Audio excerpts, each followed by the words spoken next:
Welcome to my channel. এখন ভিডিঅ'ত মই মানুহৰ জীৱনক পৰিৱৰ্তন কৰিব পৰা বিশেষ কিছুমান অসমীয়া উক্তি আপোনালোকৰ সন্মুখত দাঙি ধৰিব গৈ আছো।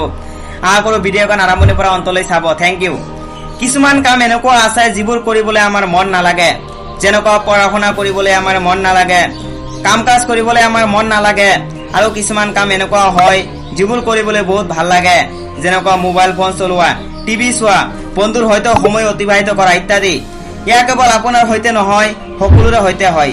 বলক ইয়াকে এক উদাহৰণৰ সৈতে চোৱা যাক। এজন মদখোৰ এইভাবে গোটেই দিন মদ খাই থাকে কাৰণ তেওঁৰ মন কৰে। তেওঁতো জানে যে মদ খোৱাটো ঠিক নহয়, তথাপিও তেওঁ খাই থাকে কাৰণ তেওঁৰ মন কৰে। যদি এই মদখোৰ নিজৰ মনৰ হিচাপত চলে, তেতিয়াহ'লে তাৰ মৃত্যু অতি সোনকালে যে হ'ব সেয়া নিশ্চিত। সকলো সমস্যাৰ মূল কাৰণ হ'ল এই মন।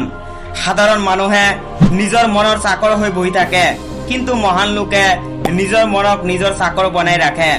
সাধাৰণ মানুহে নিজৰ মন অনুসৰি কাম কৰে, কিন্তু মহান লোকসকলে নিজৰ মতে মনক দি নিজৰ কাম কৰায়। সেইবাবে আপুনিও মনৰ মতে নচলিব। দৰকাৰী কামবোৰক যেনেকৈ হওক সম্পাদনা কৰক। মানি লওক আপোনাৰ ওচৰতে 1 কোটি টকাৰ গাড়ী আছে আৰু আপুনি তাৰ মালিক, আৰু আপুনি বহুত ভালকে জানে যে গাড়ী কিদৰে চলাব লাগে, কিন্তু আপোনাৰ গাড়ী আপোনাৰ ড্ৰাইভাৰ চলাই আছে আৰু আপুনি পিছত বহি আছে। আপোনাৰ ড্ৰাইভাৰে গাড়ীক ইফাল সিফাল লৈ গৈ আছে। আপুনি তেতিয়া ড্ৰাইভাৰক ক'ব যে অকণমান ঠিককৈ গাড়ী চলাওক। তেতিয়া ড্ৰাইভাৰে কয় মনে মনে বহি থাকক আৰু মোক নিজৰ হিচাপত চলাব দিয়ক। যদি ড্ৰাইভাৰৰ হিচাপত আপুনি চলি থাকে, এদিন নে এদিন আপোনাৰ গাড়ী আৰু আপুনি ধ্বংস হৈ যাব। এনেকুৱা ড্ৰাইভাৰৰ পৰা গাড়ী কাঢ়ি লওক আৰু তাক কৈ দিয়ক যে এতিয়া মই মোৰ গাড়ী মোৰ হিচাপত চলাম। গতিকে ইয়াত গাড়ী হ'ল আপোনাৰ জীৱন আৰু ড্ৰাইভাৰজন হ'ল আপোনাৰ মন। অৰ্থাৎ আপোনাৰ জীৱন আপুনি নিজে চলাব লাগিব। মনৰ হিচাপত আপুনি আপোনাৰ জীৱনক কেতিয়াও নচলাব। গতিকে আপুনি নিজৰ মনক আনন্দিত ৰাখিবলৈ তাৰ গোটেই কথা মানি যাব, তেতিয়া আপুনি এদিন ধ্বংস হৈ যাব। বন্ধুসকল, যেতিয়া আপোনাৰ সিদ্ধান্ত ল'ব লাগিব, তেতিয়াই মনৰ হিচাপত নলয় এইটো চিন্তা কৰক যে এইটো সময়ত মোৰ বাবে আটাইতকৈ দৰকাৰী কাম কোনটো, যিটোৱে মোক আগবাঢ়ি যাবলৈ সহায় কৰিব, আৰু যিটো কাম আপোনাৰ দৰকাৰী বুলি ভাৱ হ'ব তাক যিকোনো উপায়ে কৰক। হ'ব পাৰে আপোনাৰ মন লাগক या নালাগক। জীৱনত নিজে নিজে কিছু কমিটমেণ্ট কৰক আৰু তাক যিকোনো সময়ে সম্পূৰ্ণ কৰক।